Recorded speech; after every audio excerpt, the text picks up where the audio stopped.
2024 চনৰ লোকসভা নিৰ্বাচনৰ ইতিমধ্যে ফলাফল আহিছে আৰু ডিব্ৰুগড় লোকসভা সমষ্টিত ইতিমধ্যে জনতাই ৰায়দান কৰিছে আৰু জনতাৰ যি ৰায় তাৰ প্ৰতি মই সন্মান জনাইছোঁ আৰু এইটো মই গ্ৰহণ কৰিছোঁ। যিসকল ব্যক্তিয়ে যিসকল ভোটাৰে তেওঁলোকে মোক ভোটদান কৰিলে, মোৰ যিটো চিন্তা যিটো আদৰ্শ যিবোৰ জাতীয় প্ৰশ্নক লৈ মই ৰাইজৰ মাজলৈ গৈছিলোঁ, তেওঁলোকে অফুৰন্ত আস্থা ৰাখিলে, বিশ্বাস ৰাখিলে আৰু মোৰ এই চিন্তা, মোৰ জাতীয় জীৱনৰ প্ৰতি মোৰ যিটো দৃষ্টিভংগী সেইবোৰৰ প্ৰতি আস্থা ৰাখি যিসকলে ভোটদান কৰিলে সকলোকে মই ধন্যবাদ জনাইছোঁ, কৃতজ্ঞতা জ্ঞাপন কৰিছোঁ আৰু সকলোৰে প্ৰতি মই নতশিৰে প্ৰণিপাত জনাইছোঁ। আৰু যিসকলে ভোটদানো কৰা নাই তথাপিও তেখেতসকলে মৰম, আশীৰ্বাদ, সহায় সহযোগিতা কৰিলে তেওঁলোকৰ প্ৰতিও মই সশ্ৰদ্ধ প্ৰণিপাত জনাইছোঁ। যিগৰাকী প্ৰাৰ্থী ইতিমধ্যে জয়লাভ হোৱাৰ যদিও আনুষ্ঠানিক ঘোষণা হোৱা নাই তথাপিও বিপুল ব্যৱধানত ডিব্ৰুগড় লোকসভা সমষ্টিত তেখেত আগবাঢ়ি আছে মোৰ বিৰুদ্ধে। এসময়ত অসমৰ মুখ্যমন্ত্ৰী তথা বৰ্তমান কেন্দ্ৰীয় চৰকাৰৰ মন্ত্ৰী সৰ্বানন্দ সোণোৱাল ডাঙৰীয়াক মই আন্তৰিক শুভেচ্ছা জ্ঞাপন কৰিছোঁ, অভিনন্দন জনাইছোঁ। আৰু তাৰ লগে লগে সমগ্ৰ অসমৰ যিসকল ব্যক্তি ইতিমধ্যে যিসকল প্ৰাৰ্থী ইতিমধ্যে জয়লাভ কৰিছে সকলোকে মই অন্তৰৰ পৰা শুভেচ্ছা জ্ঞাপন কৰিছোঁ, অভিনন্দন জনাইছোঁ। নিৰ্বাচনৰ প্ৰক্ৰিয়াত জয় আৰু পৰাজয় এইটো এটা স্বাভাৱিক এটা প্ৰক্ৰিয়া আৰু এইটো আমি জনতাই যাক মতদান কৰে এইটো আমি সকলোৱে গ্ৰহণ কৰিব লাগিব বা গ্ৰহণ কৰিছোঁ। কিন্তু পৰাজয়ে কেতিয়াও আমাৰ যিটো মূল লক্ষ্য, মোৰ যিটো মূল উদ্দেশ্য তাক কেতিয়াও কোনো কাৰণতে বিচলিত কৰিব নোৱাৰে। অসমীয়া মানুহৰ আত্মপ্ৰতিষ্ঠাৰ সংগ্ৰাম, স্বাভিমান প্ৰতিষ্ঠা কৰিবৰ কাৰণে আৰম্ভণিৰ পৰা যি ধৰণৰ ৰাজনৈতিক ধাৰা এটা আৰম্ভ কৰিছোঁ, অসমীয়া মানুহৰ জাতীয়তাবাদী ধাৰা, অসমৰ জাতি জনগোষ্ঠীৰ সুৰক্ষিত ভৱিষ্যত আৰু তেওঁলোকৰ অধিকাৰ, ভাষা, কৃষ্টি, সংস্কৃতি, মাতৃভেটিৰ সুৰক্ষাৰ স্বাৰ্থত কৰি অহা যিখন সংগ্ৰাম সেইখন সংগ্ৰাম কেতিয়াও কোনো কাৰণতে এই পৰাজয়ে মোক মূল লক্ষ্যৰ পৰা কেতিয়াও বিচলিত কৰিব নোৱাৰে। আজি পুনৰ কৈছোঁ, দৃঢ়তাৰে কৈছোঁ যে আহি থাকিব লগা দিনসমূহত অসমৰ প্ৰতি, অসমৰ মানুহৰ প্ৰতি, অসমৰ প্ৰতিটো জাতি জনগোষ্ঠী, ভাষা ভাষী, ধৰ্মাৱলম্বী লোকৰ প্ৰতি মোৰ যিটো কৰণীয় দায়িত্ব আৰু কৰ্তব্য সেইটো সদায় থাকিব, সদায় পালন কৰি যাম। কোনো কাৰণতে কোনো এনেকুৱা ধৰণৰ ক্ষণিকৰ পৰাজয়ে, বিফলতাই কেতিয়াও মূল লক্ষ্যৰ পৰা মোক বিচলিত কৰিব নোৱাৰে। সংগ্ৰাম চলি আছে, চলি থাকিব, যুঁজি আছিলোঁ, যুঁজি যাম, এই কথা স্পষ্ট। আৰু আমি ইতিমধ্যে দেখিছোঁ যে ভাৰতবৰ্ষত এটা ৰাজনৈতিক পথ পৰিৱৰ্তনৰ স্পষ্ট ইংগিত দিছে। অতদিনে আমি এই কথাবোৰ কৰি আহিছিলোঁ আৰু মই যিখন সংগ্ৰাম এই ডিব্ৰুগড় লোকসভা সমষ্টিত যিখন যুঁজ দিছোঁ, এই যুঁজখন কেৱল মাত্ৰ মোৰ নিজৰ ব্যক্তিগত স্বাৰ্থ পূৰণ কৰিবৰ কাৰণে, নিজে জয়লাভ কৰিবৰ কাৰণে কেৱল মাত্ৰ এইখন যুঁজ নাছিল। দেশৰ ৰাজনৈতিক প্ৰেক্ষাপট আৰু যিটো ৰাজনৈতিক মানুহৰ মাজত হোৱা যিটো সহমত, বিশেষকৈ ইণ্ডিয়াই যৌথভাৱে দেশৰ গণতন্ত্ৰৰ প্ৰতি অহা ভাবুকি, প্ৰচণ্ড প্ৰত্যাহ্বান, সাম্প্ৰদায়িক চিন্তা চেতনাক মষিমূৰ কৰি দেশৰ সংবিধান আৰু গণতন্ত্ৰ বচাবৰ কাৰণে কৰা যি সংগ্ৰাম, সেই সংগ্ৰামৰ এটা ক্ষুদ্ৰ অংশ এই ডিব্ৰুগড় লোকসভা সমষ্টিত আমি নহ'লেও সময়ে এই কথা নিৰ্ধাৰণ কৰিব। ইতিমধ্যে জনতাই তেওঁলোকৰ জনাদেশ দিছে, আমি গ্ৰহণ কৰিছোঁ। কিন্তু দেশত যিটো এটা ৰাজনৈতিক পৰিৱৰ্তন হৈছে, দেশৰ জনতাই যিটো তেওঁলোকে মতদান কৰিছে এইটো অতি শক্তিশালী আৰু গুৰুত্বপূৰ্ণ। এই কথাই এটা শক্তিশালী ভৱিষ্যতৰ ইংগিত দিছে, য'ত আমাৰ দেশলৈ অহা যিবোৰ সংকট, দেশৰ গণতান্ত্ৰিক স্বতন্ত্ৰ অনুষ্ঠানসমূহৰ প্ৰতি ভাবুকি, আক্ৰমণ, দেশৰ সংবিধান, গণতান্ত্ৰিক ঐতিহ্য, পৰম্পৰা, প্ৰমূল্যৰ প্ৰতি অহা প্ৰচণ্ড যিবোৰ ভাবুকি, এইবোৰ নাইকিয়া কৰিবৰ কাৰণে জনতাৰ যিটো মেণ্ডেট, জনাদেশ, ই এটা শক্তিশালী ভূমিকা পালন কৰিছে বা পালন কৰিব বুলি মই আশা ৰাখিছোঁ। এই সুযোগতে মোৰ এই সংগ্ৰামখনত সহযোগিতা আগবঢ়োৱা আমাৰ সকলো ৰাজনৈতিক দল, ভাৰতীয় জাতীয় কংগ্ৰেছ, ৰাইজৰ দল, CPI, CPIM, CPIML, forward bloc, NCP, Shiv Sena, Bal Thackeray group, all party hills leaders কনফাৰেন্সকে ধৰি সকলো ৰাজনৈতিক দলৰ সকলো নেতা কৰ্মকৰ্তাক মই আন্তৰিকতাৰে ধন্যবাদ জনাইছোঁ। কাৰণ এই যুদ্ধখনত তেওঁলোক সহযোদ্ধা হ'ল, সহযোগিতা আগবঢ়ালে, অভিভাৱকত্ব দিলে, দিহা পৰামৰ্শ আগবঢ়ালে, পৰিকল্পনা দিলে, তেওঁলোকক সকলোকে ধন্যবাদ জনাইছোঁ। বিৰোধী ঐক্যমঞ্চ ইণ্ডিয়া এতিয়া কেন্দ্ৰত চৰকাৰ গঠন কৰাৰ কথা ইতিমধ্যে উল্লেখ কৰিছে, কিবা ক'ব নেকি? মই আশাবাদী, কাৰণ তেনেকুৱা ধৰণৰ ইংগিত, স্পষ্ট ইংগিত আহিছে। বিভিন্ন ৰাজনৈতিক দলবোৰেও তেওঁলোকে বাট খুলি ৰাখিছে। মই ভাবোঁ যে এটা তেনেকুৱা পৰিৱেশ আহিব আৰু তেনেকুৱা পৰিৱেশৰ সূচনা কাইলৈ ইণ্ডিয়াৰ সভা আছে, তাত নিশ্চয় তেনেকুৱা ৰণকৌশল তেওঁলোকে গ্ৰহণ কৰিব। আমি প্ৰচণ্ড আশাবাদী যে দেশৰ ৰাজনৈতিক পথ পৰিৱৰ্তন হ'ব। ইণ্ডিয়াই চৰকাৰ গঠন কৰিবৰ কাৰণে প্ৰয়োজনীয় সকলো ধৰণৰ ৰণকৌশল, সকলো ধৰণৰ ব্যৱস্থা আলোচনা বিলোচনাৰ মাজত তেওঁলোকে নিষ্পত্তি কৰিব। ঠিক আছে, হ'ব।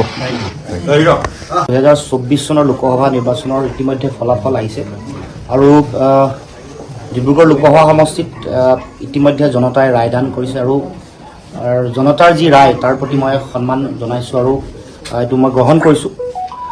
যিসকল ব্যক্তিয়ে যিসকল ভোটাৰে তেওঁলোকে মোক ভোটদান কৰিলে, মোৰ যিটো চিন্তা যিটো আদৰ্শ যিবোৰ জাতীয় প্ৰশ্নক লৈ মই ৰাইজৰ মাজলৈ গৈছিলোঁ, তেওঁলোকে অফুৰন্ত আস্থা ৰাখিলে, বিশ্বাস ৰাখিলে আৰু মোৰ এই চিন্তা, মোৰ জাতীয় জীৱনৰ প্ৰতি মোৰ যিটো দৃষ্টিভংগী সেইবোৰৰ প্ৰতি আস্থা ৰাখি যিসকলে ভোটদান কৰিলে সকলোকে মই ধন্যবাদ জনাইছোঁ, কৃতজ্ঞতা জ্ঞাপন কৰিছোঁ আৰু সকলোৰে প্ৰতি মই নতশিৰে প্ৰণিপাত জনাইছোঁ।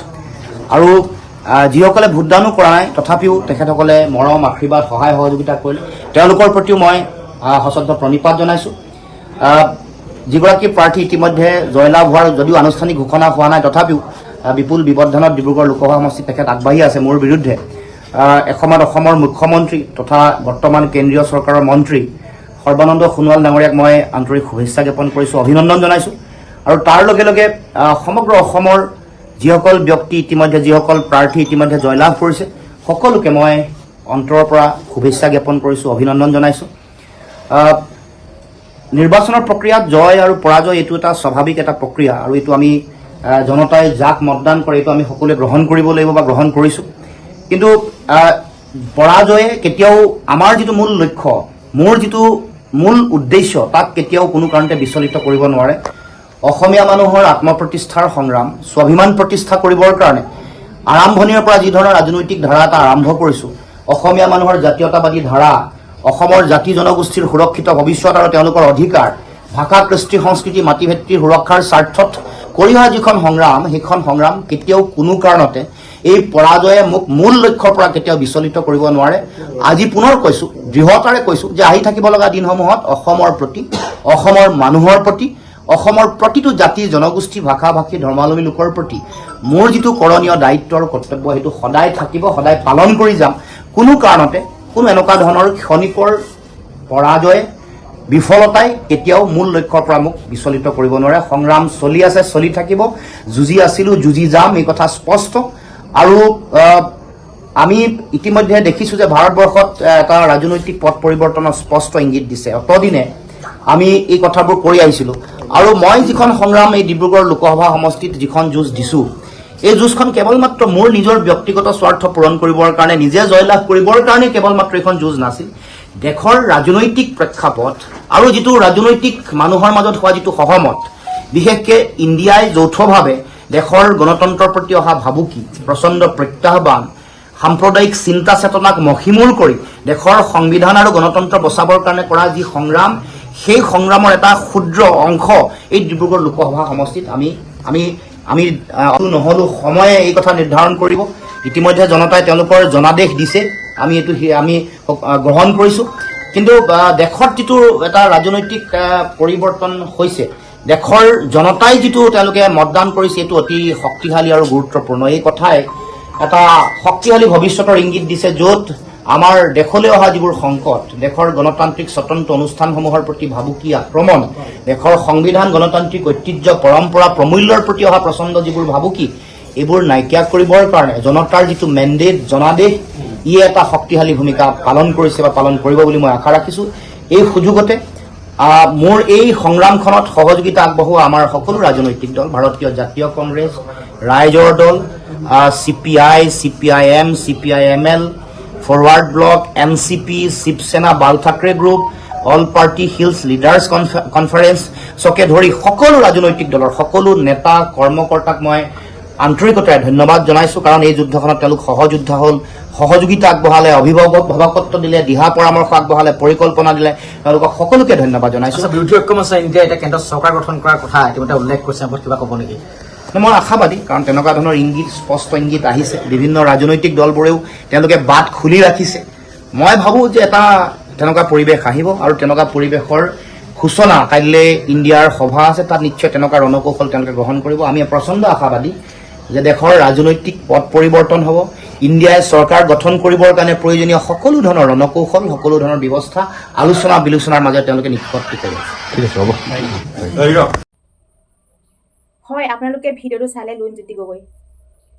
লুণজ্যোতি গগৈ দা, এটাই কথা কওঁ, আপুনি ভাগি নপৰিব, গম পাইছেনে? আপোনাৰ লগত আমি আছোঁ, এতিয়া আছোঁ, সদায় থাকিম। এই বছৰত হাৰিছে, অহা বাৰকে আপুনি নিশ্চয় জিকিব। কাৰণ ভগৱানেও ভাবি ল'ব আপোনাক এটা পৰীক্ষা লৈছে। আমি সদায় আছোঁ, আপুনি কেতিয়াও সাহস নেহেৰুৱাব। আপোনাৰ লগত চিৰজীৱন থাকিম। কাৰণ আপুনি এজন কিমান ভাল মানুহ, কিমান অমায়িক ব্যক্তি, আপোনাক আমি বুজি পাওঁ। আপুনি সততাই থাকক। আপুনি অহাবাৰকৈ ইলেকশ্যনত আপোনাৰ জিকা নিশ্চিত। আপুনি ভাগি নপৰিব। বহুত বেয়া লাগিল, কাৰণ লুণজ্যোতি গগৈক কেতিয়াও ভবা নাছিলোঁ আমি হাৰিব বুলি।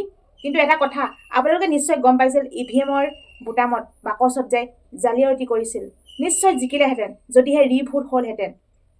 আৰু ডিব্ৰুগড় সমষ্টিত বিজেপি চৰকাৰে 2 নম্বৰ কৰিয়ে জিকিলে। কাৰণ জল পটকৈ ওলাই পৰিছিল যে EVM-ৰ বাকচত জালিয়াতি হৈছিল প্ৰিজাইডিং অফিচাৰ দ্বাৰাই, নহয় জানো? সেই কথাষাৰ আপোনালোকে নিশ্চয় পাহৰিলে নেকি? নাই পাহৰা। বাৰু যে কি নহওক, হৈ যোৱা কথা হৈ গ'ল। আপুনি মন বেয়া নকৰিব। আপোনাৰ লগত আমি সদায় আছোঁ, আপোনাৰ লগত আমি সদায় থাকিম। আপোনাক জয়ী আমি কৰামেই নিশ্চয়। আপুনি খালি ভাগি নপৰিব, ইয়াকে ক'লোঁ। বহুত বেয়াও লাগিছিল, কাৰণ আমি ভাবিছিলোঁ লুণজ্যোতি গগৈ লোকসভা নিৰ্বাচনত জয়ী হ'ব। হ'লেও আপুনি ভাগি নপৰিব দেই, এইটোৱে কৈছোঁ। আৰু অৱশেষত আপোনালোকে কমেণ্ট কৰি জনাওক লুণজ্যোতি গগৈক যাতে ভাগি নপৰক, সেয়াই আপোনালোকক ক'লোঁ। আৰু ভিডিঅ'টো বেছি দীঘলীয়াও নকৰোঁ। লুণজ্যোতি গগৈ যিটো মন্তব্য আপোনালোকৰ মুখৰ আগত দাঙি ধৰিলোঁ, আপোনালোকে পাৰিলে শ্বেয়াৰ কৰিব। ধন্যবাদ।